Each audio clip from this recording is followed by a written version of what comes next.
So just few words for the new arrivals, as people from the previous week can confirm, the schedule is very light, so the talks are supposed to be 40 minutes, but I think no one stayed in the 40 minutes up to now, so you can go over, not too much, but a bit.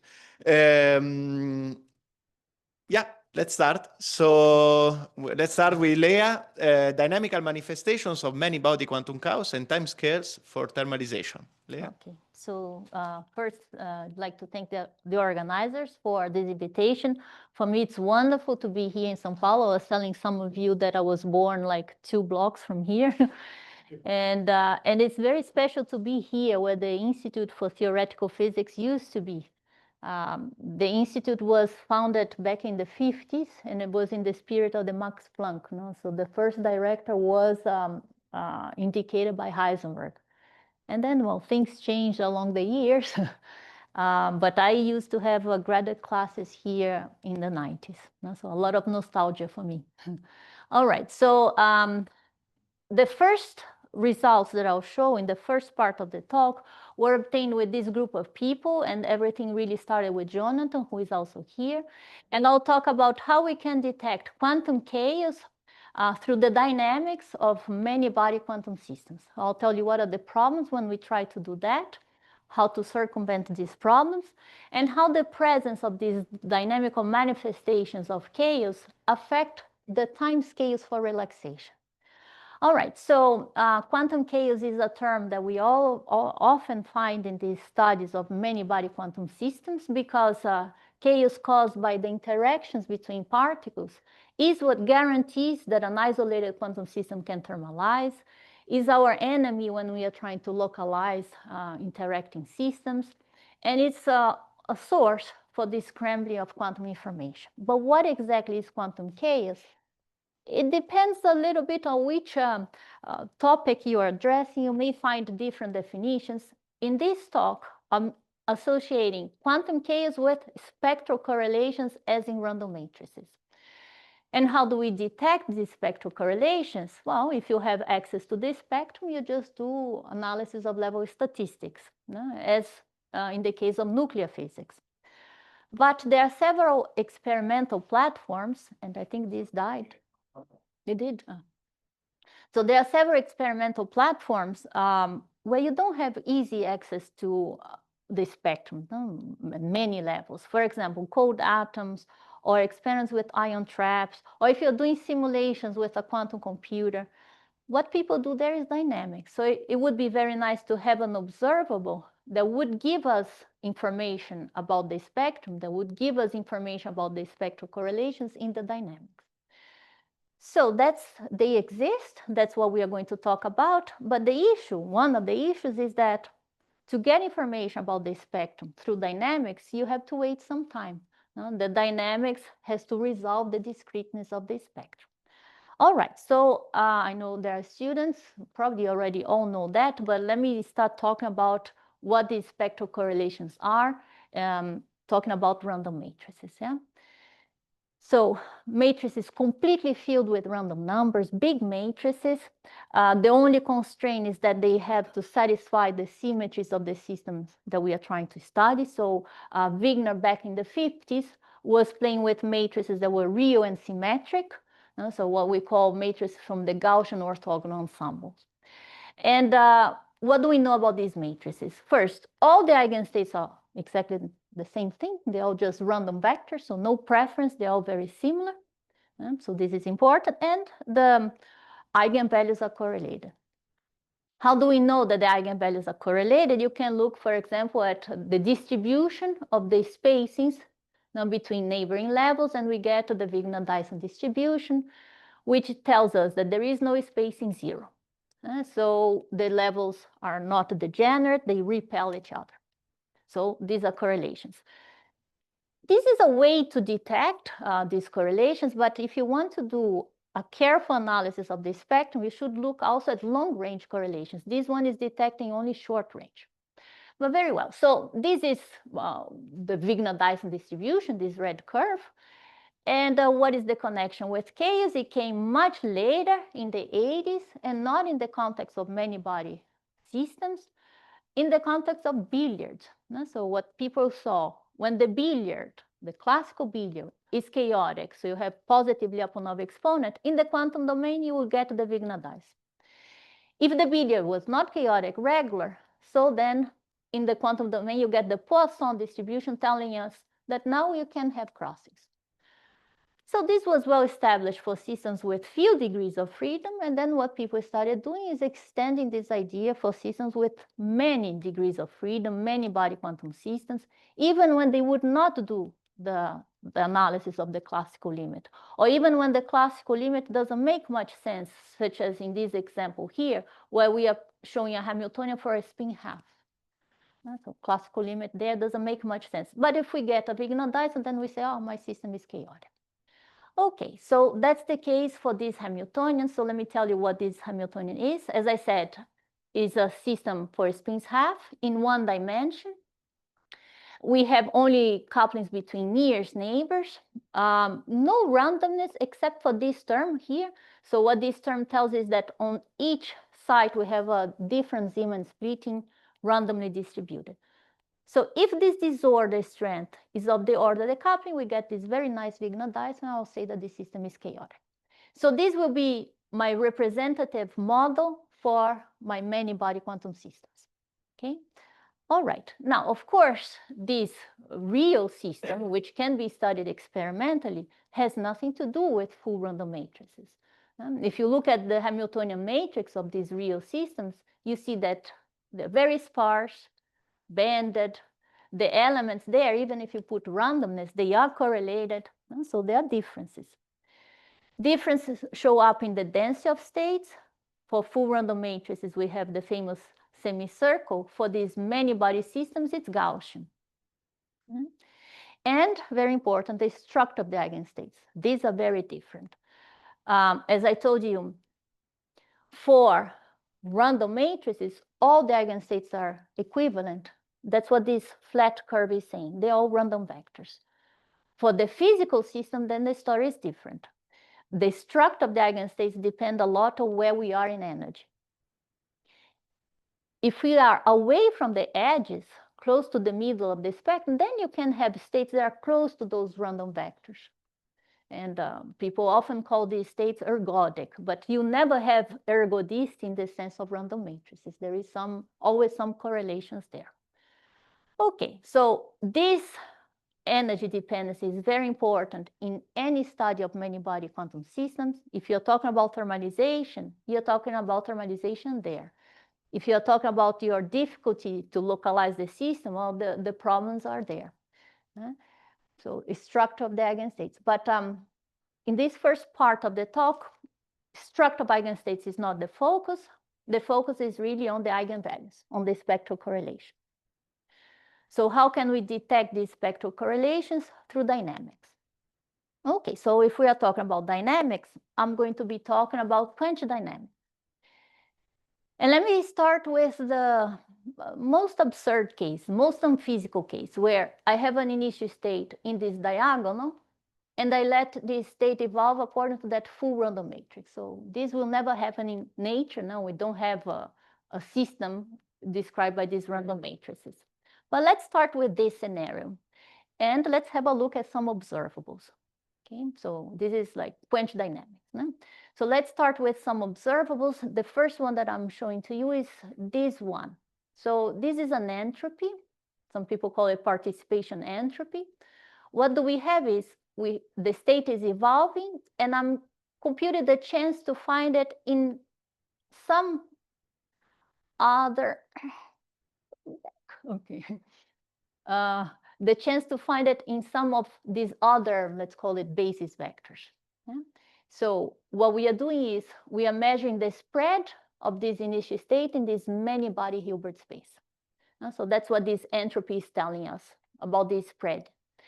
And you see, it's super fast. And as we increase the dimension of the matrix, it gets even faster. It gets even faster, and soon it saturates. What this fast spreading is telling us, just that this matrix is super connected. Now, it's just telling us that you took the system very far from equilibrium. There is no information here about spectral correlations. The only thing that we see is this bump here that is detecting, my system is finite, my spectrum has bounds. But no spectral correlations is contained here. Okay, well, let's compare this result now for this quantity, now for the physical system. Okay, so what we see again, as we increase the dimension, increasing the dimension means I'm making my chain longer. The dynamics also gets faster.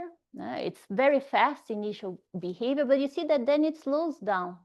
It slows down and eventually saturates, but you see that now the time to saturate grows.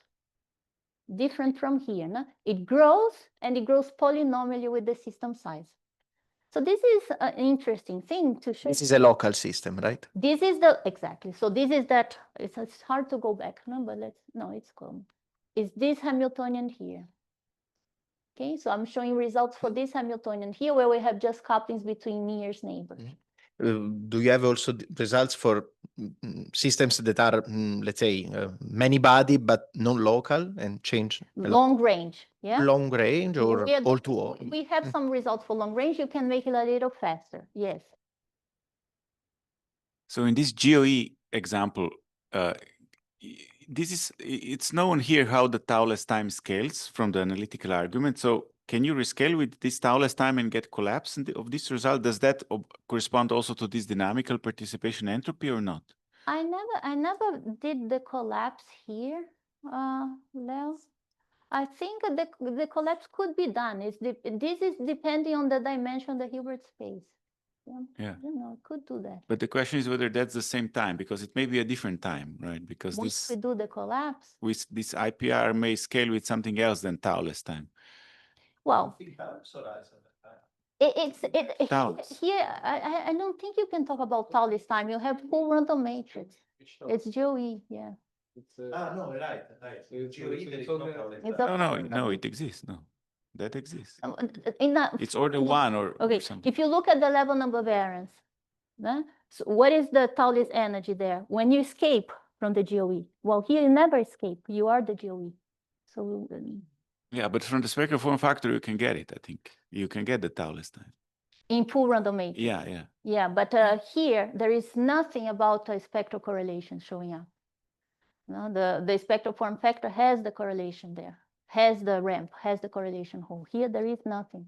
So this time scale seems to be more related to the Heisenberg time. That is just the saturation. No, I will come to the Heisenberg time. This time is super fast. I don't know if it's 1/d or something like that, but it's super fast. That's something that I could have checked. But let me come to Heisenberg and tau-less later, okay?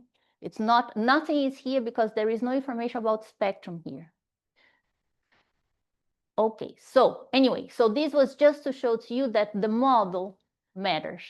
If I have two body coupling, short range, long range, symmetries, this will affect the time for the relaxation. But now I come to the story of where can I see spectral correlations? Yeah.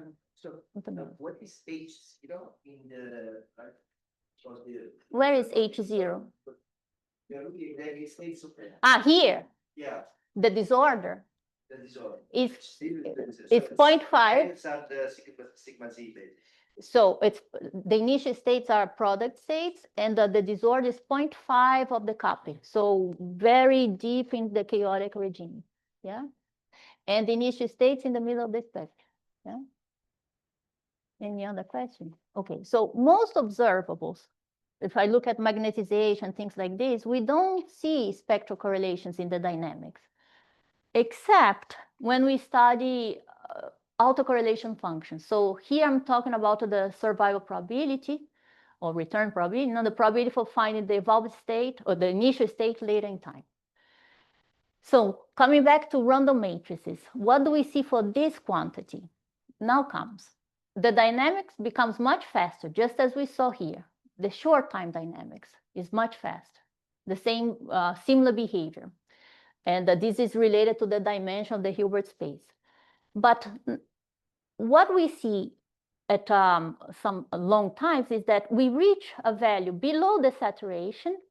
Yeah, so we are below the saturation and we stay there for a long time. And we stay below the saturation for longer and longer times as the dimension of the matrix increases. So this quantity now, this is Heisenberg time. The saturation here is proportional to the dimension of the matrix. This is Heisenberg time, the largest time scale of the system. And we are dealing here with random matrices, so we can get the exact analytical expression for this whole evolution. What is the time? It comes from this expression, this time here, this result is analytical, is the inverse of the mean level space, is Heisenberg time, so proportional to the dimension. So this is a quantity that takes forever to equilibrate. I cannot really talk about thermalization in something like this. But the great thing for us is exactly this hole there. Now, so this hole that is showing up here is what we call correlation hole, and it only appears when we have correlations. Now, coming back to Leo, you see that the point where the ramp starts here is always the same because it's random matrix. Yeah? So it's the point where the ramp starts is what would give us information about Taoist time, but it's the same here. Anyway, so this is the feature that we are interested in this talk.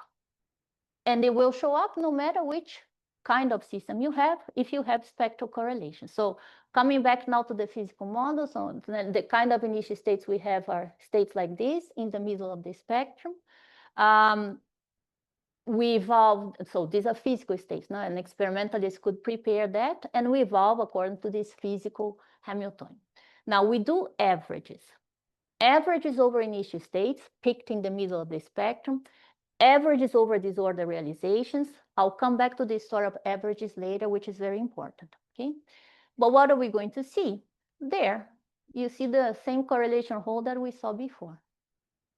So this is the feature that we are interested in. We can also get semi-analytical results to get these time scales, and the time here is the same that we had before, it's Heisenberg time. What happens before that is information that you have from the initial state. If you perturbed it far from equilibrium, the energy distribution of the initial state, the bounds in this distribution, nothing about correlated eigenvalues. Correlations are there at these long times. All right, so I came to the point where I wanted to arrive, which is correlation hole is the dynamical manifestation of quantum chaos that we are after. Let me go a little deeper into that quantity that we are studying, on the survival probability. So I'm going to project my initial state in the energy eigenbasis, so have the components of the initial state, the evolution now with the phases, now the eigenvalues. We put all that here. Since this is square, we have a double sum of the components of the initial state and the phase. So this is the survival probability. Now, this quantity is very similar to this other one, the spectral form factor, that became very fashionable. No? The spectral form factor is a quantity that you find in books about random matrix theory. It's a way to detect spectral correlations.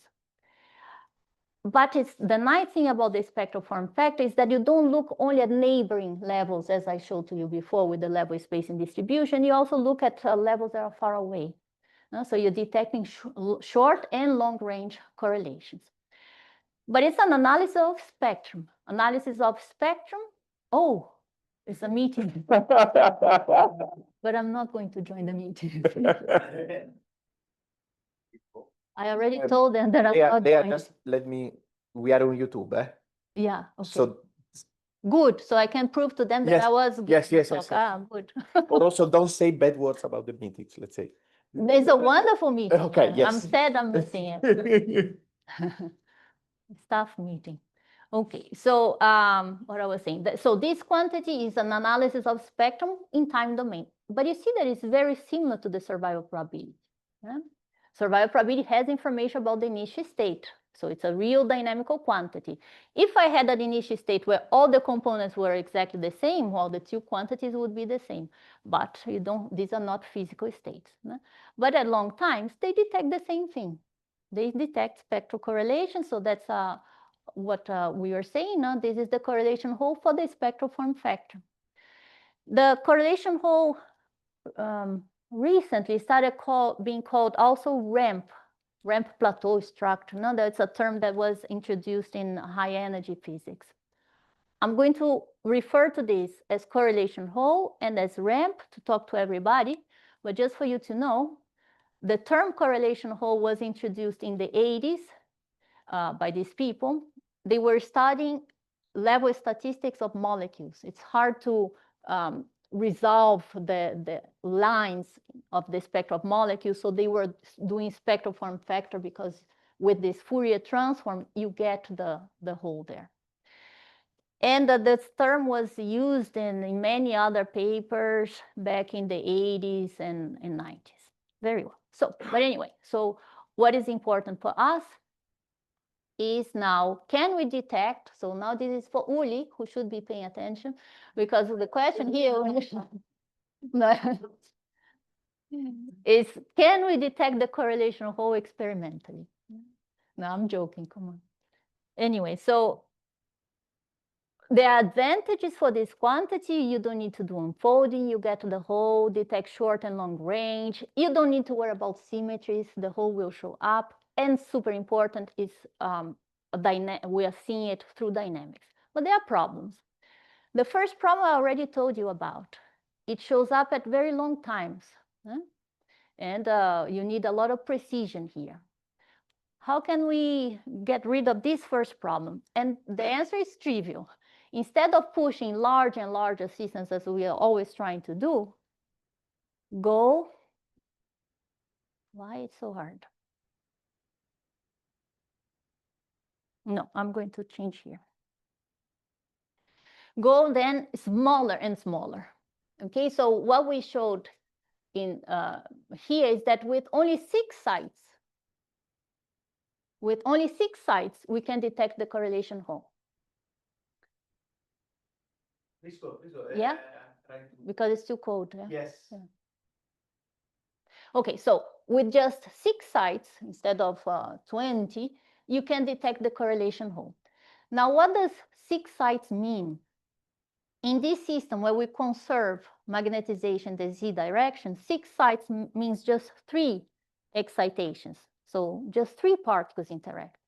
Now, so that brings the question, how many interacting particles do we need to call a system many-body? So 3 is already giving us some features of these many-body systems.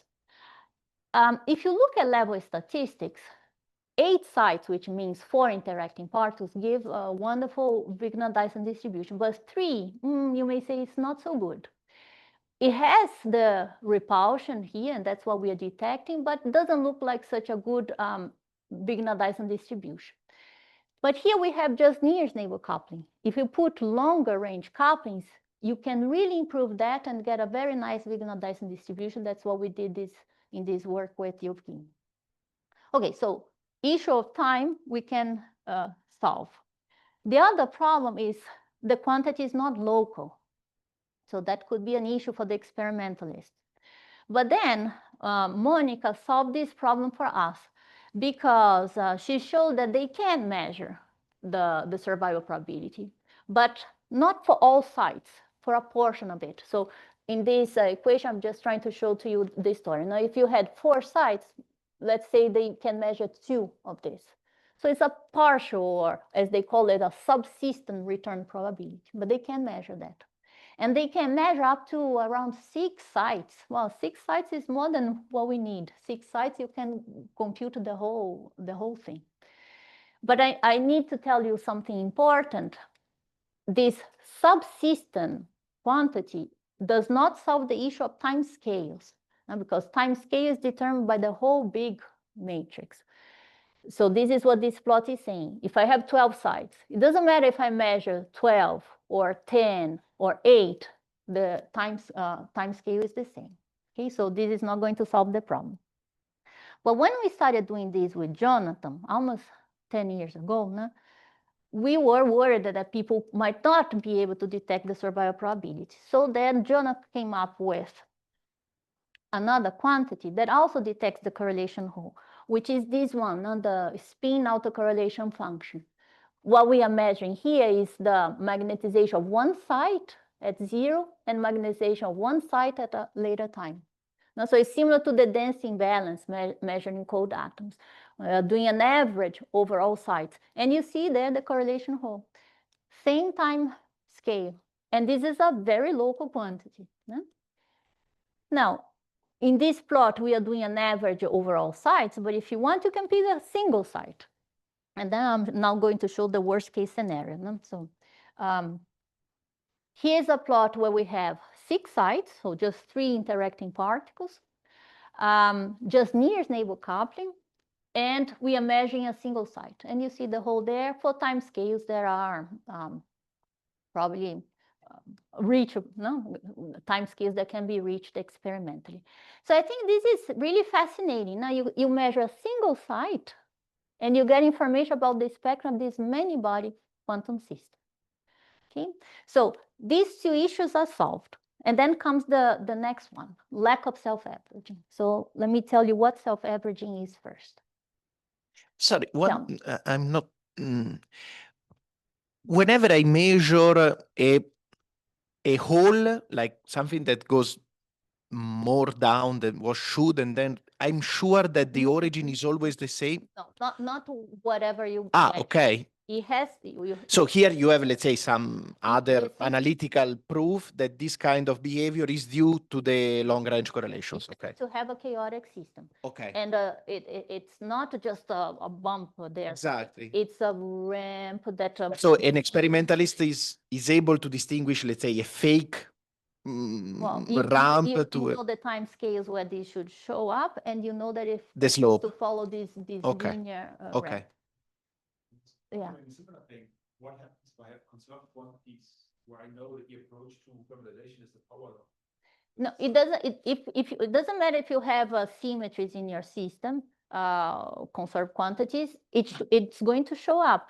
You just have to wait for the enough time scale for your dynamics to be detecting spectrum. It's there. I have some plots I can show to you. Also, when we are approaching a possible localized phase, you see that the time scale gets. Okay, let me explain that. The first thing that this quantity detects is long-range correlations. Now, when the time, so let's go back to one of these. Okay.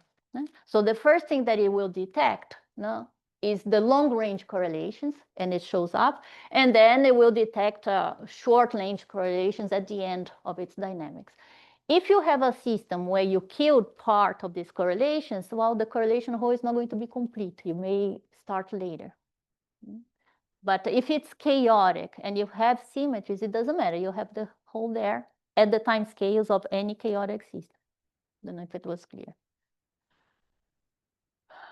Okay, so then I'm moving to the last issue of the issue of self-averaging. So we say that a quantity is self-averaging when the relative variance, so the variance divided by the square of the mean, decreases as the system size increases.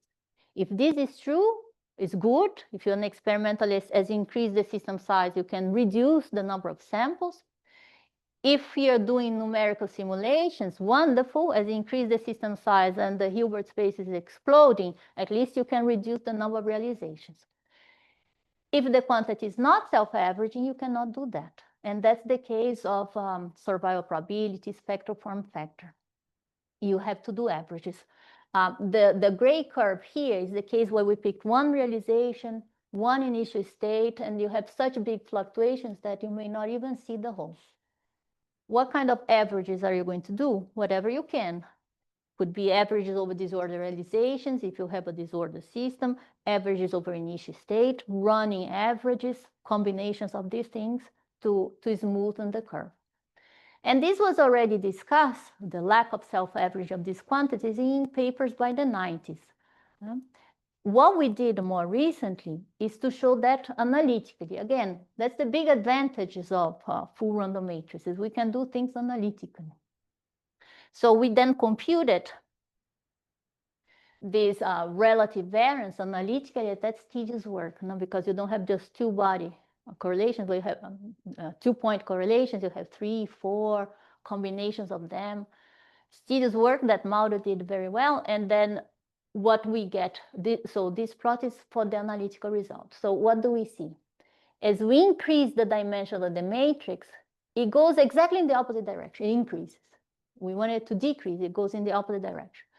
And at the time scale where the hole shows up, the ramp shows up, it becomes 1. And that's also bad. We want it to decrease. So it's non-self-averaging. Well, it's not the end of the world. You just have to do averages. But I'm saying all that just to give me the motivation to introduce something that I find very interesting and perhaps a bit counterintuitive, which is we can ensure self-averaging by opening the system. And so the environment that is usually the enemy in quantum mechanics becomes our friend here. So this is a plot for the isolated case. No? So you have these big fluctuations for one realization. Then I open the system to this environment, and you see now the fluctuations for a single realization became tiny, tiny. And the relative variance, this is this dotted line that we said it saturates at 1. Well, I open the system, it shrinks, it becomes super small, telling us that these fluctuations are really decreasing. This is not enough to say that we do have self-averaging. Tell me. So in your Let's try. Back. Thanks. So in the dissipation here, basically your dissipation is directly coupled to the energy. So you have a Lindblad form where basically your jump operator are the Hamiltonian. Is this necessary to preserve this nice correlation hole and be able to see this? Or would this also work for generic dissipation? No, exactly. Okay. So that's what I was going to say next. Oh, okay. Apologies. So before going into the scaling analysis, you see that look at the kind of dissipators that we have here. Now what we have here is a dephasing kind of environment. Now, so this is the term that we are adding in this story. So this is for dephasing environment, which is, it's a nice thing. No? It's like instead of doing the average by hand, we let the environment do this average. No? But it's true, it's not dissipation, it's dephasing environment. And the other thing is you cannot make this coupling enormous. So this is what this plot is trying to tell us. If you make this coupling too big, you kill the hole. The hole is a pure quantum property. It shows up because the spectrum is discrete, you have correlations. If you make this, if you open it too much, everything is gone. Do you have a rule of thumb for what should be a good K to? That would be a nice thing to analyze. We I see. haven't done that, and we have got these questions before. Okay. How it depends on the system size, yeah, on the model, yeah. Tell me It's something. called the disorder model. No, okay. So this picture that I showed to you here before, I'm going to show the disorder next. This picture is still random matrix, okay? And I'm going to show to you because, okay, you're anticipating it, probably because you already have in mind what is going to happen. Wait a second. I was just wondering if Okay. if it works for a non-disordered model. It should not matter that. That's a good point. Everything that we did was random matrix, banded random matrix, the disorder model, but I don't think this should matter. What matters is, are we in the chaotic regime or not? Yeah. So that's what I'll tell you next. Okay, so great. We reduced the fluctuations. Careful, we don't want to pay too much. Yes, we have to be able to determine how much is too much. But what is missing in this story for self-averaging is the scaling analysis. No? So we have to complete that. All that we saw so far is that we reduce the fluctuations. So this is the relative variance, plateau at 1 for the isolated case. We open the system, and now you see I increase the dimension, and the thing decreases. Beautiful. And you do scaling analysis, negative slope, it's beautiful. So we did that for different kinds of banded random matrices. Probably Ivan told you about banded random matrix last week. It doesn't matter. For all these different systems and the disorder, we study for disorder, but I don't think that matters, systems in the chaotic regime, we ensure self-averaging. If you move away from the chaotic region, then it's trouble. Then even if you open the system to this dephased environment, we were not able to ensure self-averaging. It's in a sense good because Yeah. it's a way to detect if it is chaotic or not. Yeah, in a way, yeah. And the other thing you're saying, so as I open, you see that it decreased a little bit. Light color is isolated, dark color is the open case, but not enough to ensure self-averaging. It's making sense. No, so if you have the states being multifractal, you have such big fluctuations that even the dephased environment is not doing a good job. Okay. Questions for the experimental part. Opening this channel without opening a dissipation, it's an easy task, it's a complicated task, maybe it's I more think for... you guys, you can tell us better, but I think dephasing is the first thing that shows up, no? And then dissipation comes later, or no? It's T1 and T2, right? Well, I think it depends on the individual system. Mhm. So in the lattice system in cold atoms, we could do the dephasing laws, and we've done this in the context of MBL by just looking at photon scattering, which really just localizes the particles in individual sites. But it depends on the system. Yeah, so there will be this interplay. No, I want to just the dephasing. Yeah. Okay, so I'm going to summarize what I told you so far, because then I want to tell you about some little things that are a little different. Okay, so summary. We talked about the time to reach equilibrium. And we didn't go very deep, but it depends on the model, depends on the initial state, and I emphasize the dependence on the observable. If the observable shows the correlation hole, it takes forever to equilibrate, no Heisenberg time. But on the other hand, it's great that we get the correlation hole through the dynamics. No? So we could perhaps detect this experimentally, measuring survival probability, subsystem survival probability, spin autocorrelation function, and even a single site. There was the issue of lack of self-averaging. It's not the end of the world. It only means that you do averages.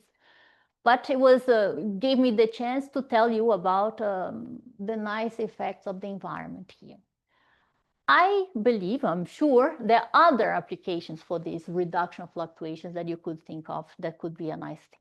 Okay, but closing this part, time scale, I think is the nicest thing or the most difficult thing in these studies of many body systems. Understanding thermalization is not perhaps so hard, but how long does it take to equilibrate, I think is more interesting. Now, there are many subtle points. Now, in these last minutes, I wanted to tell you about two things. Of course, I cannot, and I don't have time. So I'm going to first mention these works because I'm here the whole week. If anyone is interested, we can talk about this topic, which I find is very interesting, is what is quantum chaos in an open system? So the same way that we said that there is, for isolated systems, we connect chaos with that Wigner-Dyson distribution. People then extended this idea and said that in an open system, we are going to connect chaos with level statistics of non-Hermitian random matrices, what is called Ginibri statistics. And there are many nice studies, Prozane and other people involved into that. And I think everything was fine until David is a very stubborn guy. You see his face here. No? He came to me and he said, he said, I'm getting Ginibri even when I don't have a chaotic system.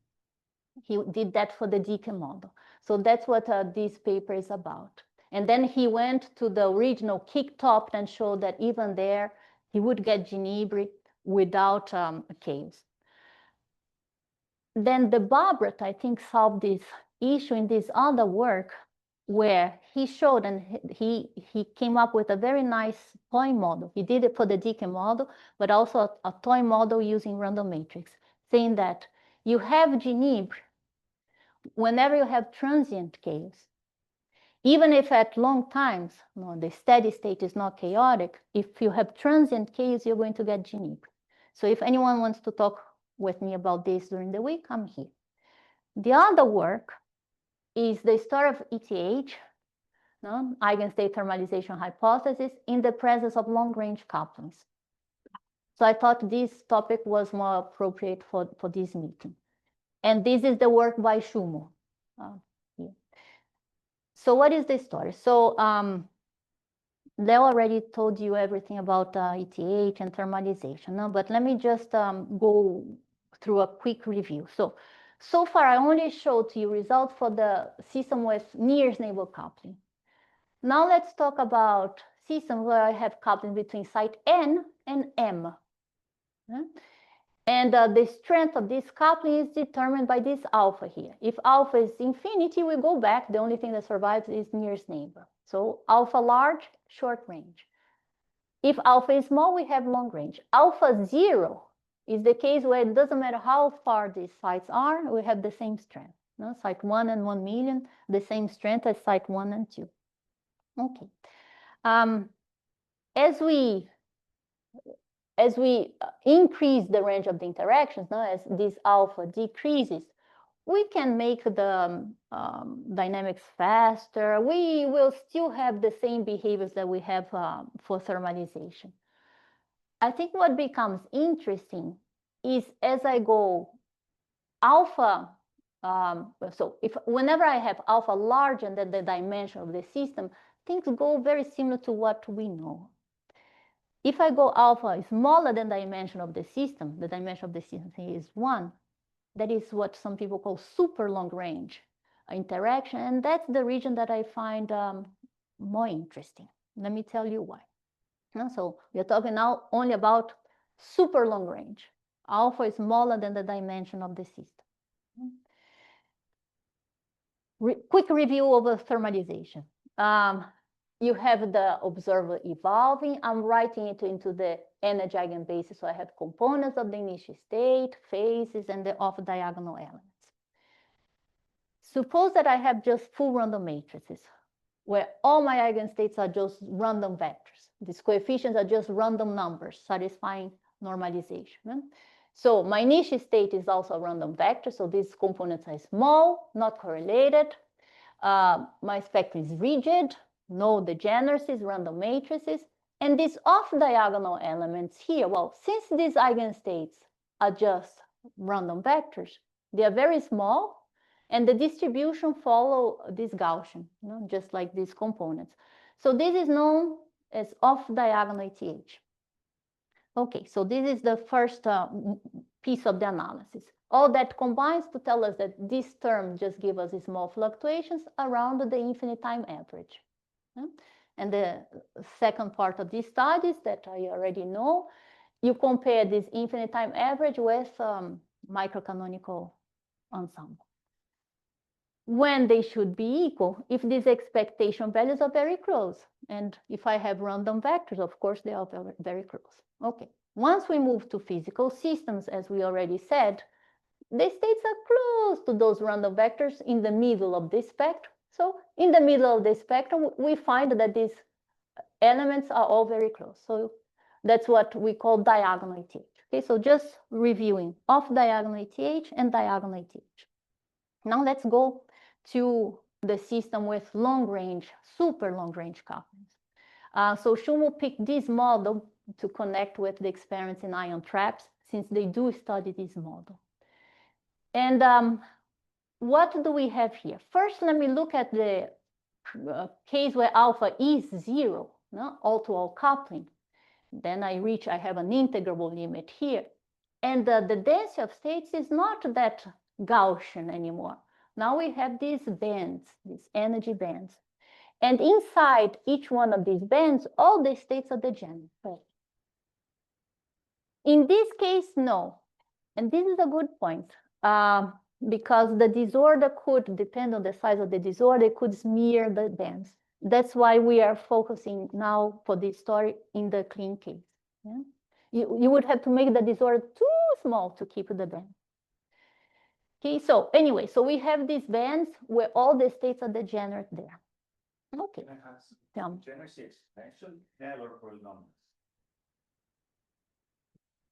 It depends on the size of the band, and I think the middle band is exponential. because you have many, many levels there. At the edges, they'll have very few levels. All right, so then we are changing the value of alpha, but tiny value. And okay, the bands are still there. If I look at the structure of the eigenstates, it's all fragmented, different from this nice, smooth behavior that we had. It's all fragmented. And so if I look at the diagonal elements, the expectation values, all fragmented, not that smooth behavior that we had. So you look at this, you say, well, there is no ETH there. But if I go inside one of these bands and have a look inside, what do we get? And so this red line is to indicate the band that we select. We get back to the Gaussian distribution. So it's a super tiny perturbation that immediately lifts the degeneracy of the states. So you look at the eigenstates, they are very close in structure and completely delocalized inside that band. And then as a result, everything follows from there. The expectation values are very close. You have the Gaussian shape. So inside the band, diagonal ETH is satisfied, off diagonal ETH is satisfied. But how about timescales? It should take forever to equilibrate here because the space in between energies is super, super small. There is much more to this paper that I'm not going to talk about. The story about breaking integrability, which is very nice, but again, it's just I give you the chance to discuss with me about this paper during the week, and that's over. It's much more than 40 minutes. No matter, no problem at all. Okay. 40 minutes is just a suggestion. So thank you for your attention. Yeah.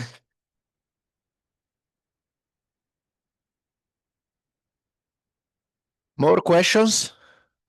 Yeah. So is this similar to what's also going on in for Hubbard models at large U? You also have bands, and then is a similar phenomenon? But there, yes, it's very similar. But this is long range. There, like what Marcos, I think, will talk about on Thursday as well. He also has these bands, but this is a system with short range couplings. What I think is special here is, I had told you this. Now, this was what Shumo brought to me, and he was fascinated. I said, well, if you live the degeneracies, I think all this is kind of natural. No? What I found it more special here is that inside these bands, when I have all-to-all couplings, and if I try to add terms here to try to break integrability, it gets really hard. That's what I was telling. I think this is more fascinating for me than the story of ETH. But I know everybody's interested in ETH. Let me have the follow-up of about this question. Like, is it also related to the correlations? Because you assume that your J is sign constant, and therefore, like strictly speaking, you have the spectrum which is divergent in one direction. Of this, just of this first term, right? So if I added like sign alternating J or sign random J, probably it will change this situation, right? Alpha 0 is this model, is the Lipkin model. Yeah? And of course, I want the bands to show up. If I put disorder, as you were saying, if you start putting disorder here, then you're going to smear things away. I'm looking at the case. I'm comparing, in a way, I'm comparing a many-body system with one body system. So I have this limit here is a one. There is another limit of this one-body system if we consider a single particle sector. This is what I discussed last week. This model with J constant will be localized in the bulk of the spectrum for all alphas. Otherwise, the one which with random J. This system, what, for one particle? Yes, single particle sector. Okay. Yes, all the states will be like it's another limit, right? But what is the interest for one particle? No. Of course. It's like in my case, it's also particle conservation. Yes, you're right. So this doesn't conserve you. But I mean, if your first your system projected to a single particle, these correlations will be important. But Ivan, I didn't understand, what is the point? What are you trying to say? So I'm just saying that maybe it's important to have to consider this it's really correlated model with J, which is like it's ferromagnet, the long range ferromagnet kind of stuff, right? Okay.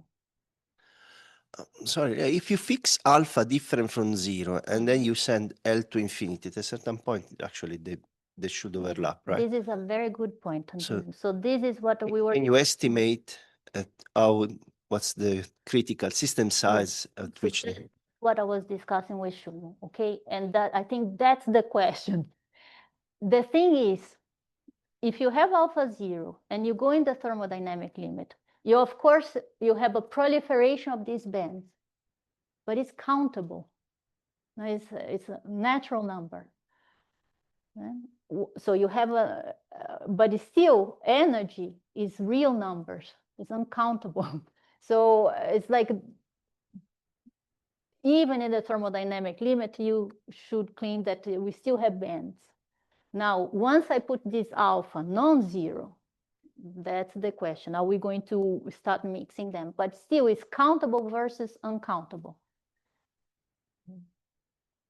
And okay, there is another nice discussion, like Giovanna and Niccolò discussing, okay, so if we have these things inside, no? So these behaviors inside the bands, maybe that's the way to discuss a microcanonical ensemble for a super long range, but that's their thing, okay. More questions, comments, complaints? Okay, it's all good. So see you at 2 for the first lecture by Tom.